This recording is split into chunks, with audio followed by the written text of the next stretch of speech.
Noi saremo a sabato a Roma per la primaria delle idee, perché abbiamo bisogno di dire ciò che non va dentro il Popolo della Libertà e cosa crediamo invece si debba fare per l'Italia.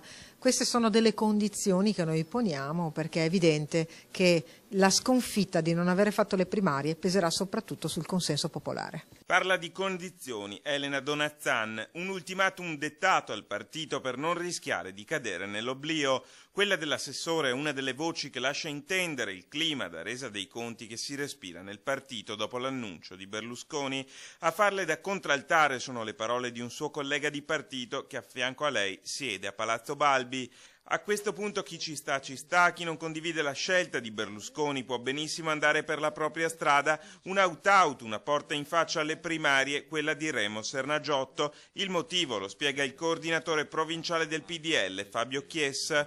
Non ci sono le condizioni per fare le primarie, il partito è troppo frammentato per affrontarle, l'unica soluzione a questa impasse è Silvio Berlusconi. È un disegno molto chiaro, se si vince in Veneto, se si vince in Lombardia, il centrosinistra si ferma a 153 seggi, cioè non ha una maggioranza autosufficiente, quindi c'è la capacità del centrodestra di condizionare le scelte più forti dalla Presidenza della Repubblica alla Presidenza del Consiglio. È un disegno lucido che attraverso un risultato elettorale al nord, coerente con la tradizione di centrodestra di quelle comunità, può essere raggiunto. Secondo Castro c'è dunque un mero calcolo basato sulla legge elettorale a determinare la scelta.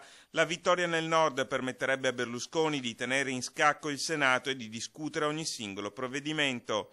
Un boomerang, secondo Fabio Gava, tra i primi a abbandonare Berlusconi a favorire l'operazione Monti. Ci ritroviamo 18 anni dopo con un meccanismo che Berlusconi vorrebbe ripetere, cioè quello dello scontro Berlusconi-Occhetto del 94.